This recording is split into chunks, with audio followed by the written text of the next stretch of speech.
Нийслэлийн засаг даргаагад Улаанбаатар хотын захирагч Батуулын санаачлагаар нийслэлийн засаг дарга намын газар Улаанбаатар хотын худалдааны танхимтай хамтран Улаанбаатар хөрөнгө оруулалт 2015 бизнес чуулга уулзалтыг зохион байгуулахар болсон байна. Энэхүү чуулга уулзалт нийслэлийн эдийн засгийн хөгжлийг дэмжих, төр хувийн хвшлийн хамтыг ажиллагааг хөгжүүлэх, хөрөнгө оруулалт, бизнесийн таатай орчинг бүрдүүлэхэд чиглэгдэж байгаа юм байна. За энэ чуулгаар гол асуудал юу яригдах вэ гэвэл 2030 он хүртэл хотын одоо эдийн засгийн эцэгтэй гэж батлагдсан байгаа. Тэгэхээр энэ хүртэл ер нь хот өөрөө ямар ажлууд хийхийг төлөвлөж байгаа юм бэ? Хот өөрөө ямар асуудалд хөрөнгө оруулалт хийхээр төсөл өтрүүд боловсруулсан байгаа юм бэ? Тэрийг бизнес эрхлэгчид танилцуулах. Тэгээ энэ танилцуулган дээр үндэслээд бизнес эрхлэгчид маань аль төслүүд дээр төр хувийн хвшлийн одоо түншлэлийн хүрээнд хамтран ажиллах боломжтой юм. Аль нь илүү одоо зөв хөрөнгө оруулалт байж болохын гэдэг дээр харилцан санал солилцох асуудал болно. Дээрээс нь бизнесийн байгууллагууд өөрсдөө мөн Улаанбаатар хотын одоо бизнес орчныг сайжруулах, Улаанбаатар хотын орчин дэд үтсийг сайжруулах дээр бас өөрсдийн бодсон төлөвлөсөн төслүүд бий.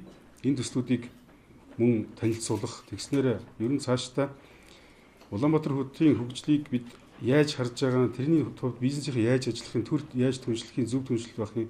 За дээрэс нь энэхүү төр хувийн хвшин түншлэлийн бас нэг одоо нэгэн чухал зүйл бол өөрөө одоо арбитрийн асуудал байдаг. Бид бие биендээ эрхэн итгэж урт хугацаанд хөрөнгө оруулалт хийх юм байна тийм ээ. Энэ асуудлыг цаашдаа ямар нэгэн байдлаар энэ тийм маргаан юм хэн нэгэн татлалаад гэдгийг хохирохгүй тулд яах ёстой юм гэхээр одоо Улаанбаатар хотын одоо арбитрийг олон улсын арбитрийг бид яаж байгуулвал зүйтэй, яаж тэр нь илүү зүйтэй ажиллах юм бэ гэдэг. Энэ жил бол Улаанбаатар хотын хөрөнгө оруулалт 200 гаруй тэрбум төгрөг байгаа. Азийн хөгжлийн банкны 320 сая долларын хөрөнгө оруулалтын 100 гаруй сая долларын ажил энэ жил эхэлнэ. Ийм томоохон бүтээн байгуулалтын ажлуудыг хийхэд худалдааны танхимтайгаа хамтарч аж ахуй нэгжүүдтэйгээ үйл ажиллагаагаа ярилцах нь хамгийн чухал байгаа. Өнөөдөр манай аж ахуй нэгжүүд даргаас ажил авдаг хуучин тогтолцоогоо санагалцсан хэвээрээ байгаа. Тэгвэл энэ форумоос шүүнэгээ болно. Худалдааны танхим гэдэг нэг танхимаараа бид нар аж ахуй нэгжтэйгээ харилцдаг ийм одоо бодит нөхцөлийг бүрдүүлж байгаа. Чуулга уулзалт улсын хурал засгийн газрын гишүүд, нийслэлийн иргэдийн хурлын төлөөлөгч 7-д, Улаанбаатар хотын худалдааны танхимын гишүүд, олон улсын байгууллагын төлөөлөгчд хийгээд Монгол улсад суугаа онцгойд бүрэн ирэхэд элчин сайд нар, хувийн хвшлийнхэн гээд 1000 гаруй төлөөлөгч оролцох юм байна. Мөн нийслэлийн засаг даргын зүгээс хувийн хвшил аж ахуй нэгжүүд хамтран худалдааны танхимыг байгуулсанд талархаж байгаагаа илэрхийлэн цаашид худалдааны танхимтай хамтран ажиллахдаа таатай байна гэдгээ илэрхийллээ.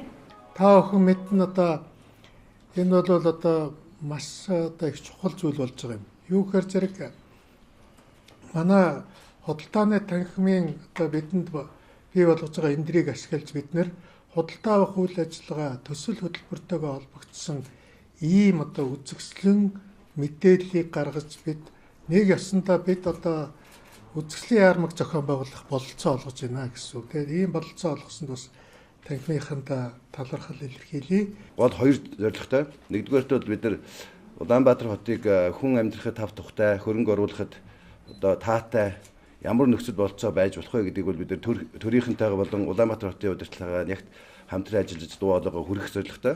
Хоёрдугаарт бол гишүүн байгууллагуудынхаа нэгдвэл эрх ашигыг бол хамгаалах, тэрийг бол нийгэмд бол бас зөв ойлгуулж одоо энэ эрх ашигыг хамгаалах ийм гол зорилготой хоёр зорилготой байгуулах.